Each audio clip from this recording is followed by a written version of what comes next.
The Mac Observer's Mac Geek Gab episode 843 for Tuesday, November 10th, post-Apple event 2020.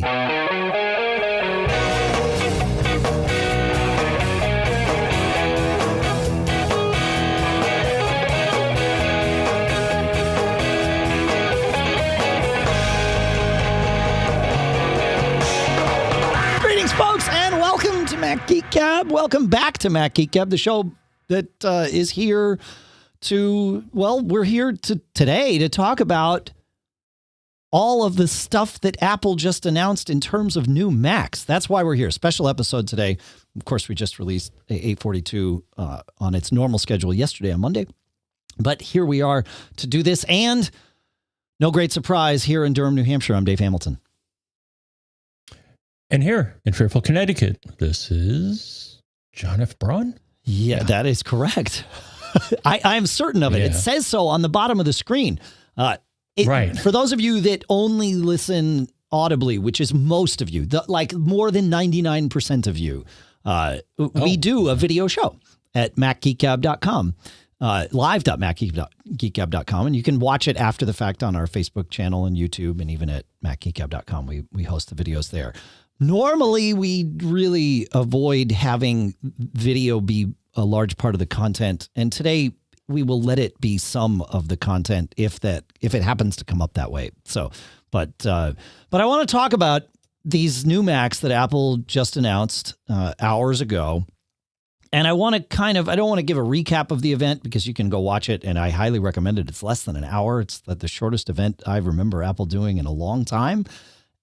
But I do want to kind of go through the things that they announced so that we can hit some of the points, John, maybe that Apple didn't hit. So absolutely. So one, they misled us, Dave, in that it wasn't just one more thing. Well, that's true, isn't it? It was three. In my opinion, it was many more things. Yeah, for sure. Yeah, at least three more things, right? But maybe more, right? So. Mm-hmm. Yeah. So the intro was cool. I'll give a hat tip to the intro. They did, they summarized, and we're not going to, but all the things they announced, a little while ago. I did kind of like the crazy ones, like video, though. That was kind of nice. They were. They showed. Yeah, it's worth going back and watching this stuff. That this was one of the best. Had some of the best videos in it that we've seen in a long time. I agree with you. Yeah, I think it's good. Yeah, so that was good. But the big thing they announced, and they finally named it a little bit better, is the M1. I mean, they still call it Apple Silicon, which I think is still kind of a tongue twister for a lot of people, or have a lot of people scratching their heads. So I think it's a lot easier to say the M1, but the M1 is now what they call it. And just to give you a little background, so what they're calling it, so what they're doing is not new. So the M1 is what they call a system on a chip. And what does that even mean? And I've actually dealt with this with other vendors when I did embedded work. The thing is, right now, when you make a Mac, there are pieces from a lot of different vendors.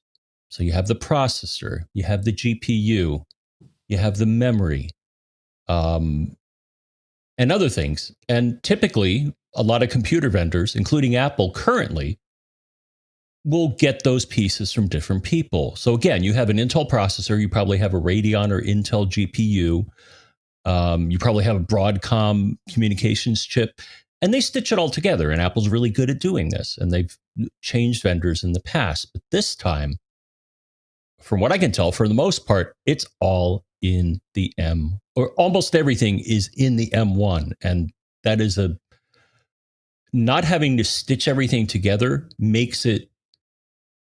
gives you the potential to have a much faster, energy efficient system. Because it can, what they showed us today. It can share memory amongst things. So it's not having to hand things off from chip to chip, right? And to boil it all down, that's the benefit there, right? Is everything being on one chip. You don't waste time and energy handing things off from chip to chip as things are going around. Is that right? Right. Yeah. Or you don't have to build the glue that requires you to talk to, again, the memory. Well, I don't know if the memory is embedded in the M1. I didn't get that sense. They kept, what was the terminology? They kept saying that it was a unified memory architecture, which in their terms, high bandwidth, low latency, Apple design package, accessible to entire SoC, so the entire system on a chip. So DRAM is there. I will. Okay. Yeah. Let me pull this up, and if I can pull this up without breaking things on from our live stream. I took some screenshots, John, while we were doing things today, while we were watching the event, and I posted them all at our Mac Observer Live Twitter account. And let me look at what one of those things says. So let's see if I can pull it up as I'm getting things ready here. All right. So I think I can do this. I'm guessing that they're still going to be using third-party RAM. It's not going to be Apple RAM, but what they said suggests to me is that the memory architecture is that their circuitry that talks to the memory is. Because before, I guess, here's Apple's diagram where they show that, yeah, you're right. The circuitry it's one path to DRAM, which is good, right? Because you've got the GPU, the CPU, cache, of course, is on chip, the neural engine, and then there is what Apple calls Fabric, which appears to be part of this system on a chip that, like you said, ties it all together. And then Fabric talks directly to DRAM. So it is all in one Apple design package, which I think is that's going to be the benefit. Now, we've already had this benefit on our iPhones, right? Because our iPhones will do exactly that, right? Then our iPads have all of this in it. So again, the good news is this isn't new. This isn't the first time that we're seeing this. And I think that is a good thing. If I do that, does that break things? That does not break things. Okay, cool. I can do things back and forth. I know what my buttons are going to do today. Nice. Yeah. So right. So this M1 chip, I think it's important to note the only thing the Apple released 3 computers today. We'll go through some of the specifics of them just to get some context. But it was the MacBook Air, a MacBook Pro, and the Mac Mini. I will point out that all 3 of those use the M1 chip, and all 3 of those are what I would term the low end of Apple's line. Now, these machines may wind up being faster than many of the things that they replaced, in fact, many other things in Apple's line. But the Air, the 2-port, and we'll talk about the ports in a minute, but the 2-port MacBook Pro as opposed to the 4-port MacBook Pro and the Mini, all sort of the low end. And again, that gets very blurred, but I think we will see perhaps, say, an M2 chip down the road that has more in it. So this M1 chip has 4 cores that are high performance and then 4 cores that are high efficiency. And Big Sur, again, the benefits of Apple tying everything together, chooses which cores to use at which times, and that it gives us the benefits that we'll get to here. But yeah, but Steven23 at live.macgeekgab.com in our chat room is saying that the DRAM is in the chip, or it's all part of the same thing. So yeah, which is pretty cool. Yeah. I still think it's probably somebody else's RAM, but it doesn't matter. Of course. RAM is a commodity. Yes, of course. But they built the glue, which is great. Right. So the Air, so the things that they mentioned, 8 cores, 3.5 times faster, graphics are 5 times faster. Everything's faster because it's all in one place now, which is really nice. Right. Here's the thing that caught my attention with the Air. So 2 things. Okay. So one, Dave, and this is kind of cool because this goes back to the design philosophy of the original Macintosh. No fan. I know. Steve was obsessive about that, in that he's like, I don't want a fan because in all truthfulness, the the fan can be distracting, and you won't get your Zen moment or be in the groove if there's this annoying fan in the background. Now, most Apple machines, except for some cases like my MacBook Pro 16, gets the fan spinning up, and it's very distracting. Sure. But most Apple machines manage this well. But the fact that, and also the processor guide that was in the beginning, he kept going on about this, and you had to wonder why. He's like, well, this is very energy efficient. This is very energy efficient. Why do you keep harping on that? Well, it's because energy efficiency means less heat, which means you don't need a fan. Well, and it also means that they've. I agree with you. It's like that is. I want to circle back to this no fan thing in a second, but that what you just said about obsessing about efficiency. Like that, you're right. It means less heat, but it means less heat because we're using less power and therefore better battery life, right? So, these things with, I think the Air has 18 hours of battery life. They're saying the Pro has 20 hours. Let's take a second here. I think it's best. I know Apple separated the two laptops in their presentation. I think they did that for a reason. I think they did it so that people wouldn't do what we're about to do right now, but I think it's important to do what we're about to do right now. And that is to look at these two laptops and compare them, because I ordered a laptop before we started recording this show, John. And I was like, wait a minute, which one do I order? Because what's the difference between these two? So let's first talk about what's the same. They both have 2 ports. It's important to note those 2 ports are Thunderbolt 4 and USB 4. In fact, all of the ports, even on the Mac Mini, Thunderbolt 4, USB 4. We'll dig deep into why Thunderbolt 4 almost doesn't matter for us Mac users. Thunderbolt 4 brings us one thing that we don't already have, and that is hubbing. That's it. Otherwise, we have the full complement. Really, what Thunderbolt 4 brings to the industry is a unification. The Windows side, Thunderbolt 3 has been a mess because everybody hasn't created the same. They haven't built their machines based on the same set of Thunderbolt 3 features. Apple built their machines on the full set. So really the only thing we get with Thunderbolt 4 is hubbing. We'll go deeper into that in another episode. So we got Thunderbolt 4, USB 4. We've got Wi-Fi 6. Yes, finally in a Mac. So that's good, right? And as we just said, you've got this M1 processor. And presumably because one has a fan, the MacBook Pro, and one doesn't, the MacBook Air, John, I'm guessing that they're running the M1 a little bit hotter, or at the very least letting it run hotter longer, because look, if you run the CPU hot, you have 2 choices in terms of managing heat. One is to put a fan on it, and one is to slow it down. Right? I mean, that, right? Like that, this is physics still, as far as I know. So I would guess that the MacBook Pro will see better performance only because the CPU will be allowed to run hotter / faster. But that's a guess. They didn't even mention, I don't know on the product page, but do they even mention gigahertz or core? Nope. We got to wait till we get them and test them. Okay. Yep. Really interesting. Yep. Okay.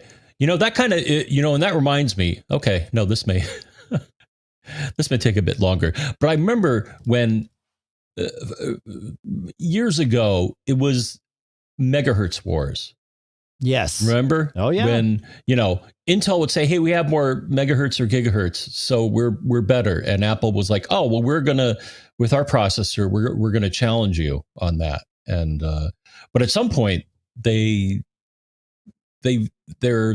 least their ads didn't really harp on that. They just they outline the performance rather than the megahertz, which one could argue is a valid approach, because more megahertz or gigahertz doesn't necessarily mean a faster system. Right. So it's interesting to see them stepping into taking that angle again. They're like, it's it should be fast enough for you.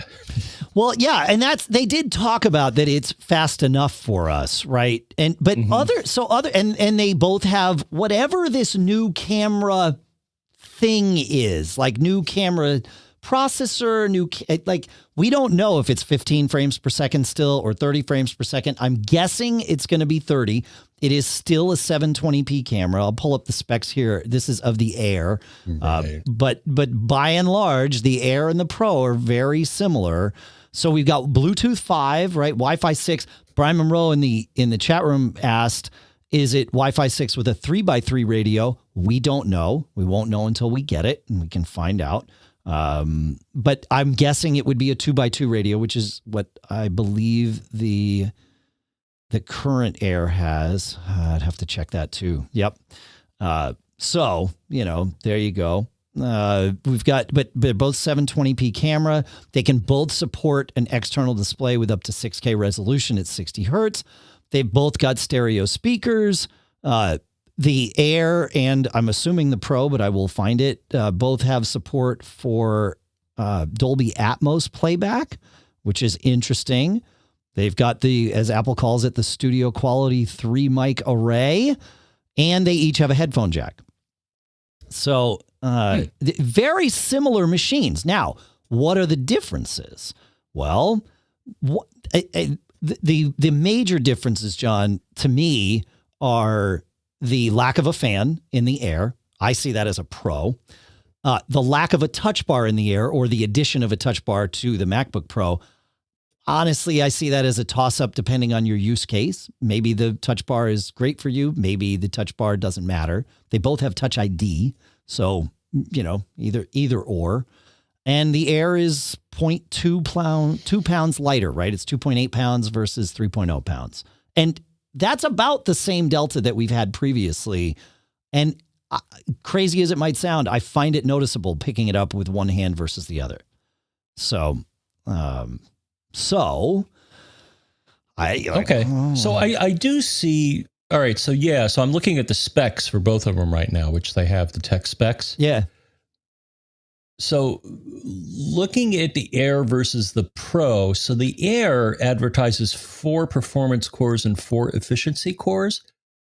The MacBook Pro just says 8 cores. Oh, no. Okay. No, they have the same. It's the same, right? Okay. There's a slight difference in the GPU cores, and it has so it's really hard for me to, if you're somebody that gets excited about processors and gigahertz and stuff like that, it's really hard to tell why you would want to.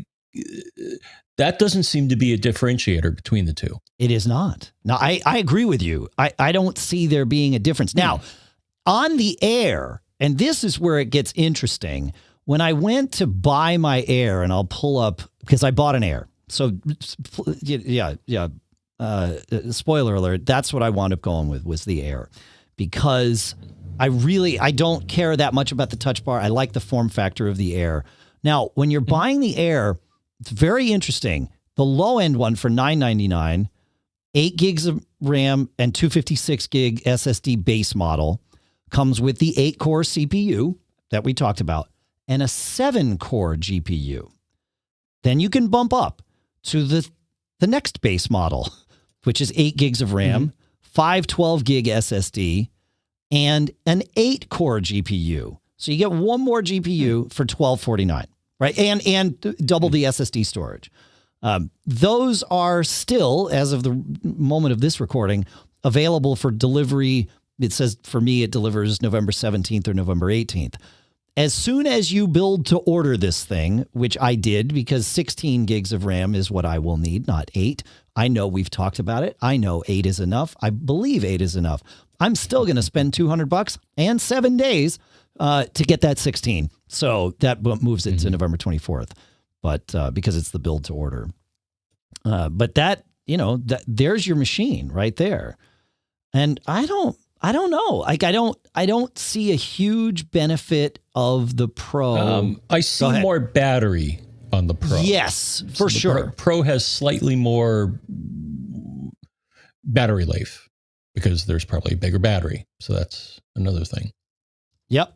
Yes. Yeah, I would guess that that's a big part of it because the Pro doesn't have that tapered side that that the Air does. Yeah. So they fit more battery in, I would presume. Yeah. Yeah.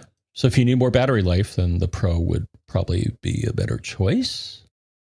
I guess. I mean, we're talking about, so what do they say in terms of specs, right? So battery, the Pro, they're saying up to 17 hours wireless web, up to 20 hours Apple TV movie app playback. Mm-hmm. It's a 58.2 watt hour lithium battery. Mm-hmm.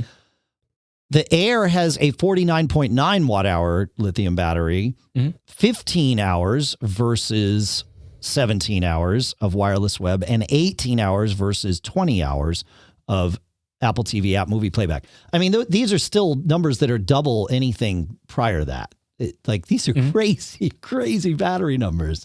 So I'm really stoked about this. I'm oh yeah. I mean, my current MacBook Pro 16-inch, I can probably go a day, 8 hours, depending on what I'm doing. So yeah, I mean, having more is better, again, because of the energy efficiency and all that. But yeah, it's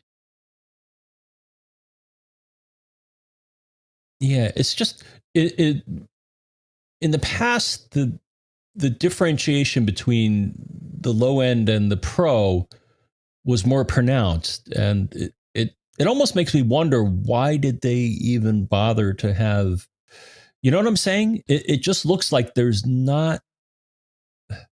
Well, I mean, if it's just a matter, and I think the screen is slightly different. I think you get I think I looked, and I think you get a few more nits or brightness on the Pro. So, no, I was comparing the two. So the screen is a little better on the Pro. Well, let's be specific because I've got them up in front of me here. So the MacBook Pro. Okay. It's a 2560 by 1600 screen at 227 pixels per inch, 500 nits of brightness, wide color, and true tone. And so the MacBook Air, same 2560 at 227 pixels per inch, 400 nits of brightness. So you're absolutely right, 20% brighter on the Pro versus that's the other difference. So I like it. This is good. So Pro has 500 nits, Air has 400 nits. And that's just nitpicking, isn't it? Sorry. Couldn't help myself. Good one. Yeah. There's a fine line between stupid and clever. Sorry, both are lines from Spinal Tap, so you have to kind of say them both together. Yeah, so this is... And they got different power adapters. Well, no, that's not a big deal. So I'm looking at the Air, 30-watt USB-C adapter. That's right. Pro has a 61.61 watt adapter. It's got a 61 watt. Yeah. So you could potentially charge up your bigger battery faster, or maybe not faster. Who knows? Well, and you can always buy a different adapter too. I mean, oh, sure. Right. You know, we talk about lots of those. Those gallium nitride ones are awesome. So yeah. So this is interesting. So you pointed out something. You said, well, I don't see what the difference is. And this has been a problem in Apple's lineup long before the M1 saw the light of our days. Up until last spring, a year ago spring, when Apple finally released the 4-core MacBook Pro, low-end MacBook Pro, there was the only differentiator was like $100 and a touchscreen. That was it. Maybe $200 in a touchscreen. I can't remember. Then they released the 4-core MacBook Pro, and it was like, great. Now I see what the low-end MacBook Pro, there's a gap there. Great. This makes sense.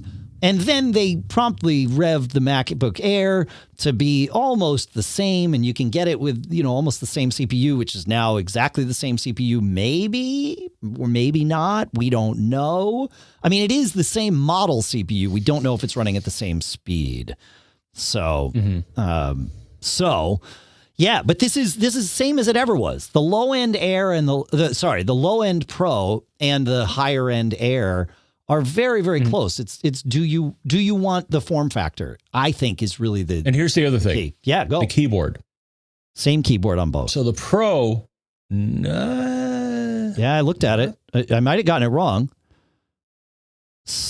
So let's looking look at the specs, they don't indicate that the Air has Touch ID or Touch Bar. Yeah, absolutely. MacBook Air, here, let me show you. MacBook Air. Okay, no, I Touch ID. I believe you. It's just their specs on the Air do not say. Yeah. They just say it's a backlit Magic Keyboard. Look just below the keyboard, and there is a Touch separate ID section sensor for Touch ID. Yes. Oh, but Touch Bar. How about Touch Bar? No, that's what we're saying. Is Touch Bar is a feature of the Pro only. Right. Okay. Got it. Yeah. Okay. But it's the same Magic keyboard. So there's no more of that, messy keyboard that everybody hated. Yeah, exactly. Yep. Yeah, it's interesting. It says, so the Air actually has more keys because it doesn't have the touch bar, right? So the Air has a 78 for US or 79 for not US keyboard, including 12 function keys and 4 arrow keys and an inverted T. And the MacBook Pro has 65 or 66 keys, including the inverted T. But that makes sense because the touch bar replaces all those function keys across the top. So right. Yeah. Both have the Force Touch trackpads. So yeah, so it really is touch bar, nits, and we got this all listed at MacGeekGab.com. As we've been talking through this here, I've listed the specs, the differences in the specs. So really we're answering which laptop do you buy. We can't make that decision for you, but hopefully we've helped you make that decision. So exciting. Is there anything worth talking about? Several people in our chat room and I saw online during the event here, some people are not too happy with the fact that there are only 2 ports. Again, these one thing I like about machines. My current, these are the low end machines. I get it. Yeah. So if they do, and I'm sure they will eventually release a 16-inch M1 MacBook Pro, that'll probably have 4 ports. I would not count on it, and here's why. No, I'm going to show you a picture, John. Here's the picture. It's the back of the new Mac Mini. So let's talk about that, right? 2. The current Mac Mini has the Intel Mac Mini has 4 Thunderbolt 3 ports. The M1 Mac Mini has 2 Thunderbolt/USB 4 ports. Now, again, what did we talk about was the difference between Thunderbolt 3 and Thunderbolt 4? You can do hubbing. You can get a hub. Yeah, and OWC's hub, I have no doubt that as we are recording this, OWC is happily and frantically updating their website to be able to say our Thunderbolt 4 hub will work with the Mac. They couldn't say that before because there was no Mac for it to work with, right? But now there is, and their Thunderbolt 4 hub. Again, I don't want to go too deep into this because I'm the wrong person to explain it, but the only benefit that Thunderbolt 4 brings to us is hubbing. We will continue to use on our Thunderbolt 4 Macs. We will continue to use Thunderbolt 3 drives and other peripherals because Thunderbolt 3 allows use of all 4 PCI lanes. Thunderbolt 4 only allows use of 1 at a time. So you would use a Thunderbolt 4 hub to hub it out and break it out to yet more ports. And then to those ports, you would connect Thunderbolt 3 devices. We'll have Larry on to get us through that and explain it better. But yeah, I don't think I would not be surprised to see the MacBook Pro only have 2 ports. Remember, the iMac only has 2 Thunderbolt ports. So yeah. As Alan. Yeah, no, I'm looking at the specs on this, and I would say the only difference between this one and the one that I have, which is the 2018 Mac Mini, right, is it has 2 fewer Thunderbolt ports. Do you only Otherwise, have 2 Ethernet? It has this. Go ahead. Yeah, I was going to say the M1 Mac Mini has only 2 USB-A ports. I thought you had 4 USB-A ports. Am I wrong about that? No. This machine has 4 USB-C ports, and I believe and 2 A ports. Poke around and 2 A ports. Yeah, so there's the Intel one on the screen here now with the 4 Thunderbolt 3 ports. You're right. The only difference is that we went from from Right. 2 to, or from 4 to 2. Yep, you're absolutely right. Okay, cool. Oh, look at you. Nice video switching work. See, man, I know what I'm doing here. I'm pretending like I know what I'm doing. And well, you do now. I'm fooling most of us. That's right. Yep. Right. Yeah. Interesting. Yeah. And of course, the Mac Mini, while we're talking about it, has Wi-Fi 6, as we mentioned, Bluetooth 5, Thunderbolt 4, which we just finished talking about, 10 base T Ethernet. Well, it does. It also has 100 base T, and more importantly, gigabit Ethernet. So what's interesting to me, John, is that, and we were talking about this in our staff meeting earlier before the announcement today, physically, there is no obvious difference between an Intel Mac Mini, MacBook Air, or MacBook Pro and an M1 Mac Mini, MacBook Air, or MacBook Pro. And there was some discussion about whether this matters from a support standpoint. And I'm not convinced that it does.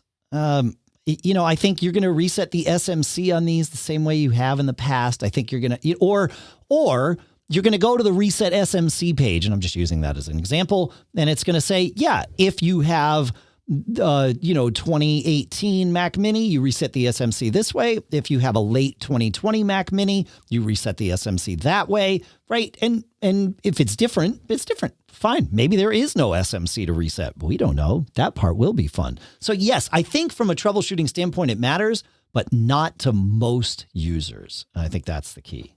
So. Yeah. The other thing I see, so it's nice that their Mac Mini page lets you compare the two. There's a tab on top saying M1 versus Intel. Yep. The other thing that jumped out at me is that the Intel version lets you configure it up to 64 gigs. The M1 only lets you configure the RAM up to 16 gigs. Yes. Now, maybe that's due to magic in either the M1 and or Big Sur, in that you, I don't know about you, but both of my systems are 16 gigs is the right amount of RAM for me on an Intel Mac. I don't know about you, but I think we've talked about this before. I've used Intel Macs with 8. I've never bought an Intel Mac with 8, mind you, but I've used Intel Macs with 8, and it's been more than enough. So much so that we named an episode 8 is enough. But you know, I'm more comfortable with 16, even though I know that I could do okay with 8. Yeah. But I think you're right. I think the memory controller in this M1 chip can't address more than 16 gigs of RAM. Oh, I'm sure it can.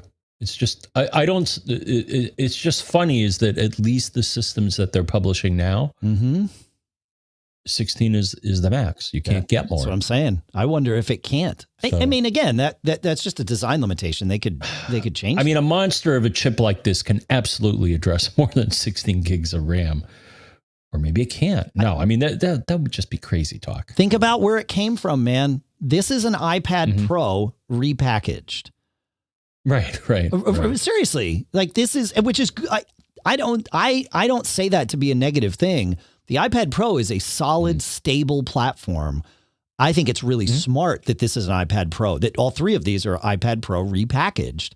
I'm sure it's, you know, the A14 chip and all of that. We're just calling it M1 so that we don't start confusing ourselves, right? But I think, yeah, man, I think that's how I'm thinking about it. So, but maybe memory management, like they say that it's a way more efficient memory management architecture. So maybe it doesn't matter. Time will tell. You know, even if we don't push these things to those limits, other people will. You know, I think there's going to be a lot of folks buying Mac Minis in hopes that they get, you know, Mac Pro Lite-ish kind of thing to experiment with. And I look forward to seeing what happens. I think it's cool, man. I'm really excited. So how much, I don't know off the top of my head, but how much are you saying that the iPad Pro has 16 gigs of RAM? No, I'm saying that the iPad Pro has less than 16 gigs of RAM. I'm saying that the memory controller that's in the iPad Pro is probably very similar to the memory controller that they've used for this M1. and therefore might have inherited a design limitation from the iPad Pro because they said, well, we'd never need more than that here. That would be my guess. But again, it's hard for us to know. We've never experienced a computer that is truly system on chip like this. I mean, I guess maybe we have, if we go all the way back to like the TI, like the TI 99 or the Timex Sinclair, like, could it be argued that was system on a chip? Like, I got to think more about that, but, so I think, TI probably yes, because right? I mean, TI, made processors, they made memory, and they probably did this. The one I was referring to earlier was from, and I think they still make it, from a company called Cypress. And I worked with this, and it was called PSOC, Programmable System on Chip. And, like Apple, it had everything there. It was more for embedded work. I was just going to say, I'm looking here, Mac. Go ahead. So I'm looking here. So Mac Tracker says that the current iPad Pro has 6 gigs of built-in memory. Makes sense. Yeah. Yeah. Okay. Yeah. Okay. So I get where you're going with this. Is that? Yeah. I mean, right. It's kind of a repackaged. Okay, I like your angle on this. So it's kind of a repackaged iPad Pro. Right. And that's a good thing. I mean, that's why we're able to see this as quickly as we are, because that's exactly where Apple came from with this, So, yeah, I don't know. I think it's good. I'm excited about all of this, obviously. So, I won't know next week because I ordered the 16 gigs of RAM, which takes an extra week. So sometime Thanksgiving-ish, I'll have a toy to play with, and then we'll talk more about it. So yeah, I'm stoked. Do we have anything else, man? And the pricing looked, when I saw the pricing on some of these, or at least the starting pricing, I'm like, you could charge more. Yeah, right. Especially as a stockholder, I'm like, charge more money. Come on. Yeah. But no, that's I mean, for under $1,000. I mean, you can get for $10.99, you get a Mac Mini with around 1,000. What's that? Oh no, you can do it for under 1,000. I'm just going for the one that I would buy. So So the 512 gig SSD, 16 gigs of RAM is $10.99, but you can get it. You can get it with 8 gigs and 256 for $6.99. I think that's crazy. Mm-hmm. That's crazy. I love it. That's great. Really opens up the door for people. I think it's good. Yep. All right, folks. Well, let us know what you think. Feedback at macgeekgab.com. We would love to hear from you. If you ordered one, let us know what you ordered. Be excited. Share the news. But if you have questions that we didn't address here, let us know that too. We'll be back on Monday. Normal, same bat time, same bat place. It's just easier if we take the 40 minutes of this instead of chopping it out of an episode. It's just easier if we do this. Like, here you go. Here's our dissection. You get it right away. And then back to your regularly scheduled Mac Geek Gabbing. So, yeah, man. Any more thoughts? Yeah. Yeah? No, there were rumors of some other things, but they'll come. I think they've done good this year. I agree. I do. I really agree with that. Yeah. It's good. It is good. All right. Well, thanks for hanging out with us, folks. It has been good. No specific sponsors for this episode, but our sponsors for this week are expressvpn.com/MGG, Readle.com, and barebones.com. So go check them out. They help us do what we do. And then, of course, all of you on our Mac Geek Gab premium program at macgeekgab.com/premium or simply macgeekgab.com. We'll get you there. Thanks to all of you, especially for making all this happen for us. So that's what I got for today. You got anything else, John F. Braun? Nope. I'm pretty much stocked up for this year. Yeah. On my Apple goods. That's right. Yeah, you bought a MacBook Pro early this year and an iPad just a little while ago. Oh, and we both have iPhone. So I have the 2018. Yeah, so I got the 2018 Mini, the 2019 MacBook Pro, and the 2020 iPad Air. And soon, Friday, from what they say, I will have an iPhone Mini. iPhone 12 Mini. Yeah, there you go. Yeah, I'm looking forward to those. That's exciting. Yeah. Cool. All right. Thanks, folks. We will see you on Monday and take it from there. Next time. Fun stuff. Thanks for hanging out with us. Do you have anything to, is there any thoughts swimming around in your head, John, that maybe you're driven to share? Something inspiring yet pithy?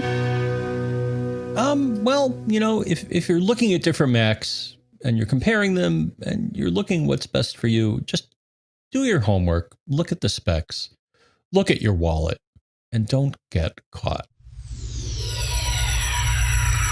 Made up.